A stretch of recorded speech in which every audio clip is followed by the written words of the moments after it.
Bom dia, paz do Senhor.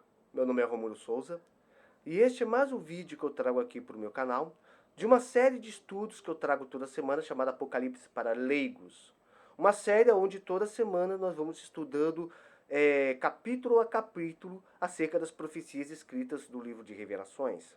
Lembrando sempre que meu canal não é um canal religioso, é um canal gospel. Eu falo de vários assuntos no meu canal, mas aos sábados eu tenho deixado separado para falarmos sobre o Apocalipse, porque como cristão, creio que as profecias estão se cumprindo a cada dia e nós, como povo de Deus, precisamos estar preparados.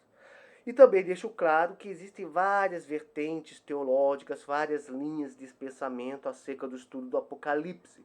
E nós nos focamos da vertente pré-milenista. Não quer dizer que as outras vertentes estejam erradas, mas sim que nós estamos apenas focando em uma para podermos ter assim, um norte, não é?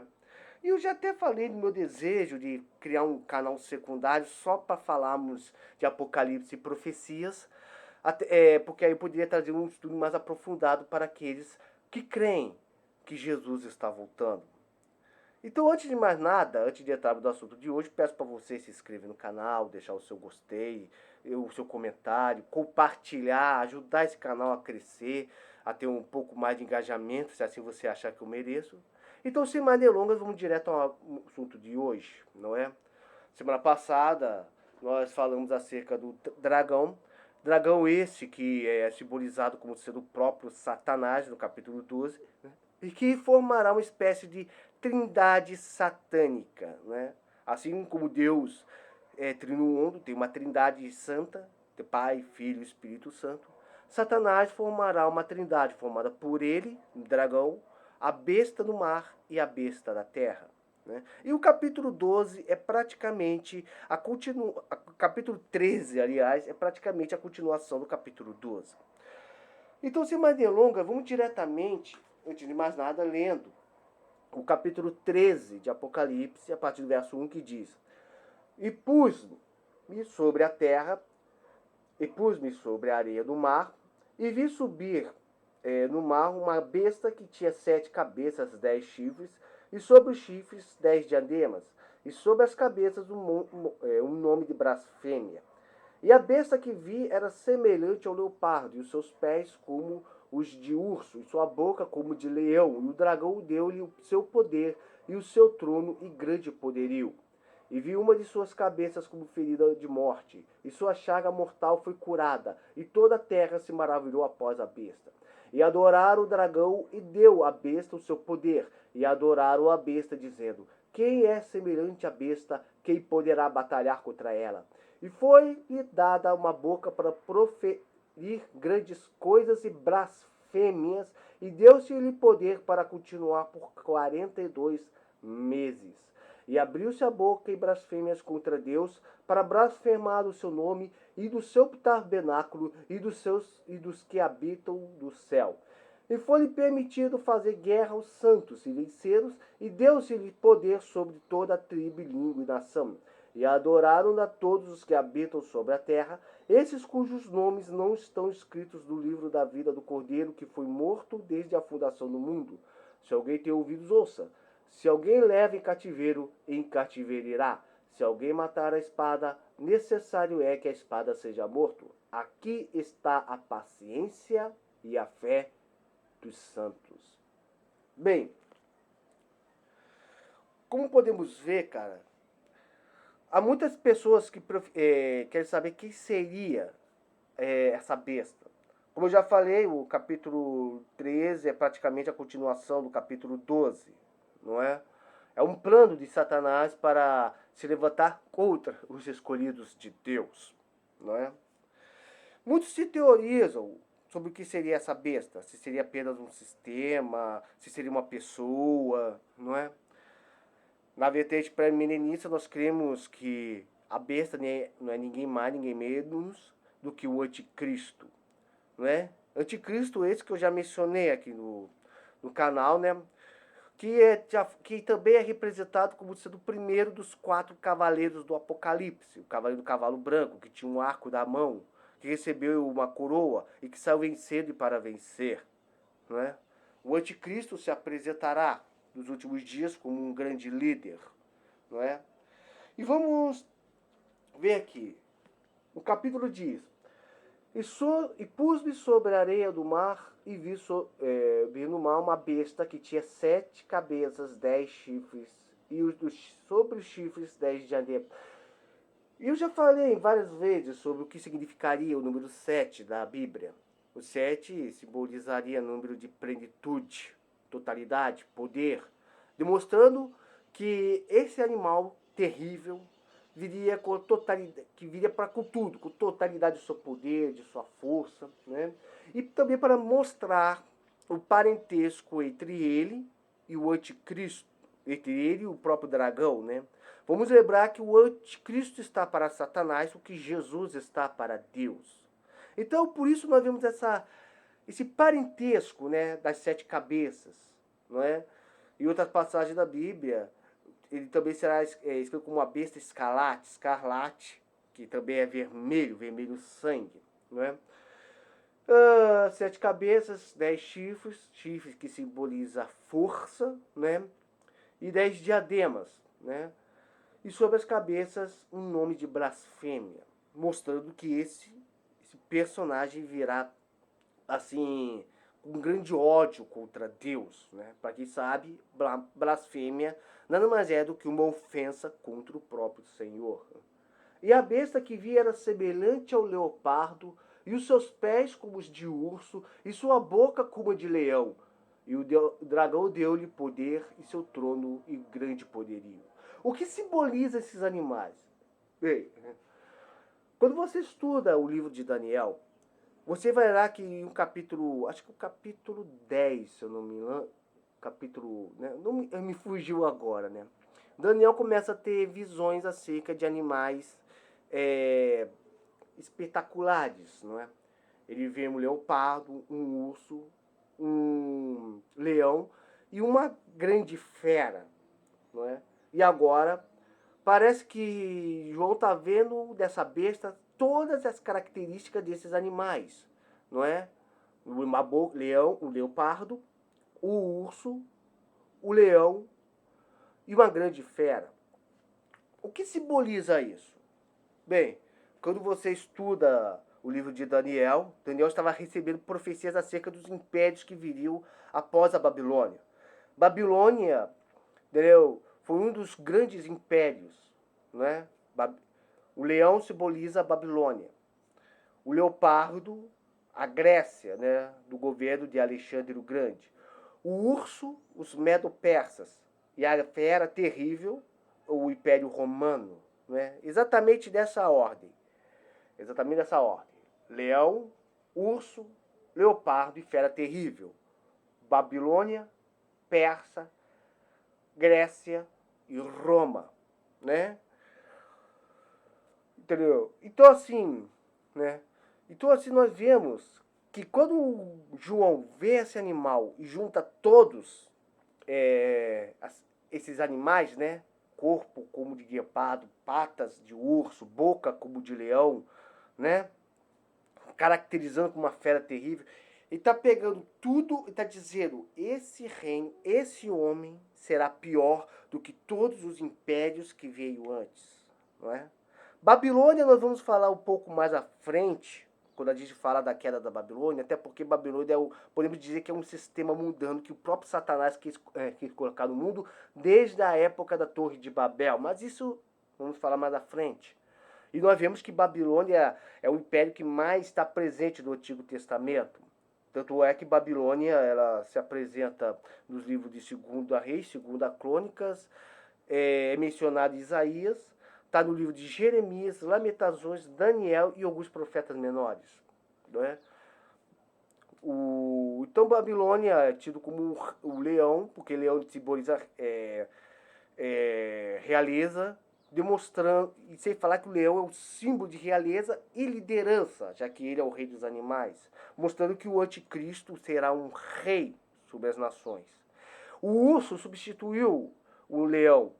Pérsia, os medo-persas derrubaram a Babilônia e se tornaram um novo reino. E era conhecido como sendo um reino forte, não é?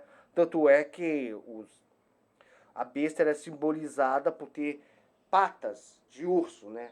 E nós sabemos que o urso, ao contrário de muitos outros carnívoros que atacam, como os lobos, como os felinos e os canídeos que atacam com a boca, o urso, além da boca, também ataca com suas enormes patas dianteiras, mostrando a força do Império Medo-Persa e a força que o anticristo terá, que o reino do anticristo terá nos últimos dias. O guepardo, simbolizando o Império Macedônico, é característico por ser um animal feroz. Né? O leopardo, dizem que em poucos metros ele chega a ser até mais rápido que um carro esporte. Não é? É um mamífero, em curtas distâncias, um mamífero mais rápido. E o Império Macedônico ele é caracterizado pela velocidade que ele cresceu. Alexandre o Grande, em um espaço de 4 anos, ele conseguiu um império grande, que em extensão territorial superou os impérios da Babilônia e da Pérsia. E por último, nós temos a fera terrível, com dentes de ferro, lá do livro de Daniel, que simboliza Roma. Né? Roma que simbolizado pelo seu poderio bélico e militar. Enquanto que Babilônia era caracterizada pela sua riqueza, Roma foi caracterizada por ser um império militarizado, né? Que conseguiu dominar através do exército, das suas legiões. Então nós vemos aqui que o reino do anticristo terá em si todas as características dos impérios que vieram do passado, não é? Ele será rico como o Babilônia, forte como os Medo, rico como Babilônia, o leão, demonstrando sua realeza, forte como o urso, os Medo-Persas, veloz como o guepardo, os macedônicos, e será terrível, entendeu? Como os romanos, da mesma maneira implacável que Roma perseguiu os cristãos, na mesma forma, de maneira implacável, o anticristo perseguirá os seus opositores, perseguirá o povo de Deus, não é? Então, por isso a razão, ele se oporá contra Deus. A própria Bíblia fala que ele será contra tudo que significa Deus, não é? E o dragão lhe deu poder, e o seu trono e grande poderio. Tudo isso Satanás fará.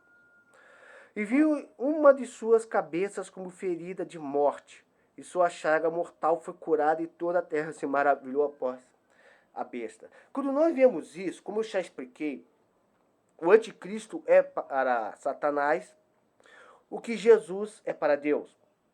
E como eu já expliquei, Satanás ele é um macaco de imitação.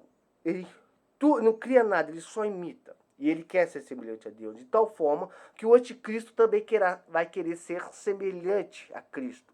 Por essa razão que dos 4 cavaleiros do Apocalipse está montado um cavalo branco, da mesma forma como Jesus, no capítulo 19, também vai estar montado um cavalo branco. Porque ele se apresentará como um Messias para a humanidade. Não é? E assim, e uma das características, que quando a gente lembra de Cristo, uma das coisas que a gente mais lembra é que Jesus morreu e ressuscitou. A fé cristã está baseada na morte e da ressurreição de Cristo, na vitória de Cristo sobre a morte. E quando nós vemos que a besta de 7 cabeças, uma de suas cabeças, está ferida com um ferimento de morte, podemos ver que isso nada mais é do que um plano estratégico do próprio inferno. As pessoas vão olhar, né, como a própria palavra de Deus fala, né? Entendeu? Vi uma de suas cabeças como ferida de morte, e sua chaga mortal foi curada. E fala que durante 3 dias vai ser isso. E as pessoas vão ficar maravilhadas. Da mesma forma que o Cristo ressuscitou em 3 dias, o anticristo será ferido na cabeça e depois de 3 dias ele aparecerá como se não tivesse nada acontecido com ele. E as pessoas vão se maravilhar, crendo que ele superou a morte. Como vai ser isso? Se vai ser poder das trevas ou se vai ser uma farsa, ninguém sabe. Só sabemos que as nações ficaram maravilhadas acerca disso. Eu tenho assistido aquela novela Apocalipse, até porque ele fala de um assunto que eu gosto, que é o Apocalipse. E tem uma cena que o anticristo na novela, o Ricardo Montana, né? Às vezes eu rio com a maneira que ele fala, né? Benjamin, Benjamin. Tem uma cena aí que o Ricardo Montana, o anticristo, acompanhado de sua esposa, estão num carro. E na mesma forma como Kennedy levou um tiro na cabeça lá dos Estados Unidos e morreu, o anticristo, o Ricardo Montana também foi ferido aqui no olho e morreu, né? E quando ele ressuscitou na novela, todos ficaram maravilhosos acerca disso, né? E engraçado que ele, agora aquele personagem tem um olho biônico aqui, né? Fazendo referência ao olho de Horus, fazendo também referência a uma passagem bíblica que fala que dá a entender que o anticristo também será ferido justamente aqui no olho, ou seja, uma ferida mortal, não é? E é engraçado que nessa novela ele fala: eu venci a morte para liderar a humanidade. Podemos dizer que retrataram bem isso, não é? O anticristo, ele vai passar por isso e as pessoas vão se maravilhar. Isso até me faz lembrar, cara, entendeu? Não, que na época das eleições, né, de 2018, quando o Bolsonaro estava em campanha, sendo levantado pelo povo, não, gente, eu não vou comparar Bolsonaro ao anticristo. O Bolsonaro não é o anticristo. Então, bolsonaristas, ó, quietinho, quietinho, que é paz de amor, né? É só um comparativo. Quando o Bolsonaro foi ferido da barriga e passou por tudo aquilo que nós brasileiros vimos, né? Você viu que podemos dizer que ali ele foi eleito. Por quê? Porque nós vimos que a esquerda não queria que ele chegasse ao poder. Né? Aqui no Brasil nós vivemos uma falsa democracia, né? Nossa política é uma... Até por isso que eu sou monarquista, porque eu não tenho motivos para apoiar essa república que temos. E quando Bolsonaro recuperou, todo mundo ficou feliz com isso. Né? Não vou entrar em muitos detalhes, mas posso dizer que ali, naquele atentado, Bolsonaro foi eleito. Não é? E até hoje tem pessoas que se maravilham por causa disso, né? Porque o Bolsonaro, porque até quem não gosta do Bolsonaro viu a ameaça que ele simbolizava para a esquerda, não é?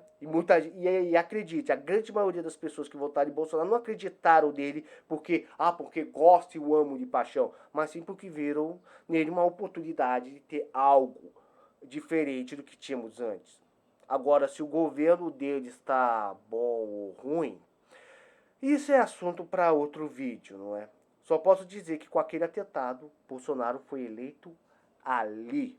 Da mesma forma que quando o anticristo se recuperar de sua ferida, podemos dizer que ele será aceito pelas nações naquele momento.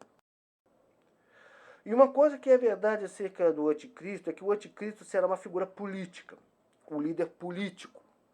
Ele será um ditador, né? Na mesma forma como Hitler, Mussolini, Stalin, Mao Tse Tung.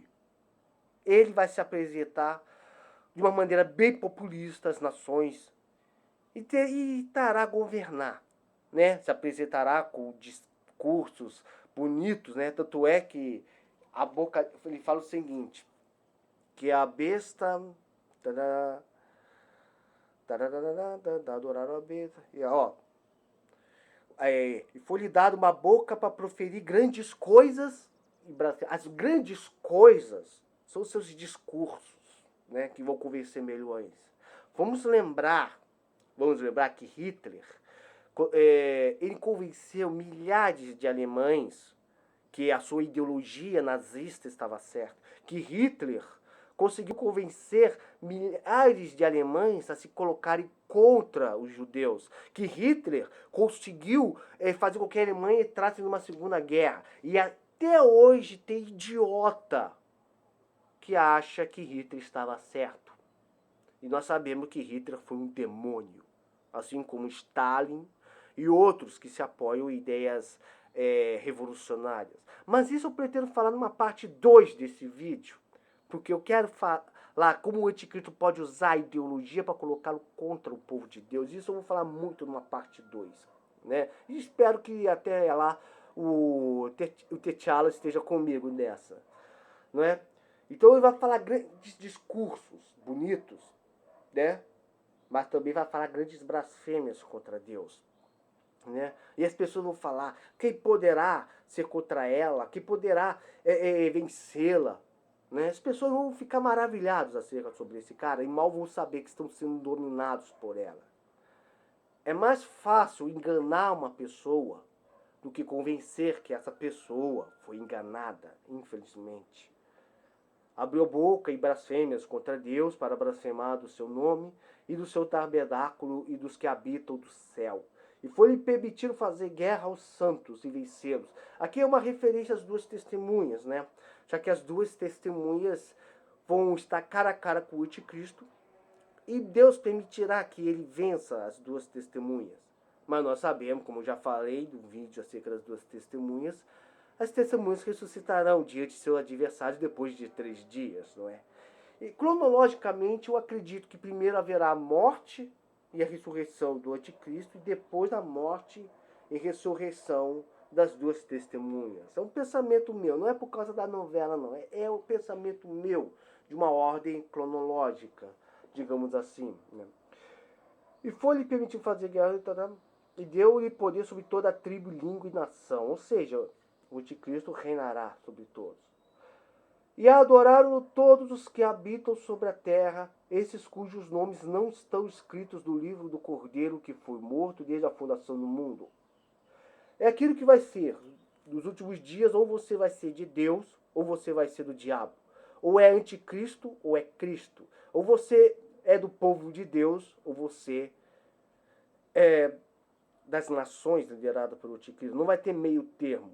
Aliás, até hoje, no nosso meio, né, não existe esse meio termo. Ou você é cristão ou você não é. Não tem, eu sou meio crente. Ou você é crente ou você não é. Eu sou crente Raimundo. Pezinho na igreja, pezinho no mundo. Não. Deus, ele nos dá uma... O Deus é tudo ou nada. Ou você é de Cristo ou você não é.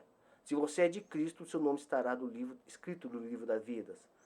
Se não é, você vai passar pela segunda morte. Né? Alguém tem ouvidos, ouça. Se alguém levar em cativeiro irá. Se alguém matar, a espada necessário é que a espada seja morto. Aqui está a paciência e a fé dos santos. Ou seja, o que isso significa? Significa, isso é uma referência à luta entre o bem e o mal. Entre aqueles que vão aderir a Cristo e a sua marca, né? Ou aqueles que vão aderir a Deus. Essa é a paciência dos santos, ou seja, de você resistir ao mal. O vídeo já ficou longo e vai ter uma parte 2 para eu falar sobre isso. E nessa parte 2 eu quero pegar a parte da ideologia, porque eu quero pegar muito esses conceitos de positivismo, progressismo, comunismo, socialismo, nazismo, fascismo, essa mentalidade revolucionária. Embora o vídeo seja mais para o lado teológico, essas mentalidades de esquerda que sempre colocam as pessoas contra Deus. Essa semana eu estava até fazendo meu trabalho de faculdade e eu acho que eu vou levar o 0. Porque o autor falou de uma maneira acerca do outro. Eu estou até pensando em passar aqui o que aquele cara escreveu acerca da religião monoteísta, judaica cristã, e retratar outras religiões. Minha vontade de fazer um vídeo só falando disso, cara. Eu vou levar 0 desse trabalho, mas eu não vou deixar barato o que o cara escreveu acerca da fé cristã, que é uma das bases da nossa sociedade ocidental, a moralidade judaica cristã. E o anticristo e as ideologias se colocam muito contra a palavra de Deus, contra a moralidade judaica cristã, né? E o anticristo vai usar muito dessas ideologias para enganar as nações, para poder levar milhões à morte e ao inferno. Bem, é por aqui até isso, porque o vídeo até já ficou com mais de 24 minutos. Vou fazer uma parte 2 e eu vou focar demais nessa questão de ideologia. Então, se você está me assistindo aqui, é um cara conservador, né, uma pessoa que é contra qualquer forma de ideologia, se você é uma pessoa que realmente Quer entender por que tantos esquerdistas se colocam, como é que essa mentalidade se coloca tanta contra... Assista o próximo vídeo. Muito obrigado se você me acompanhou até aqui. Fique na paz. Que Deus esteja te abençoando nesse dia de hoje e ao longo dessa semana. Até. Tchau e Shalom.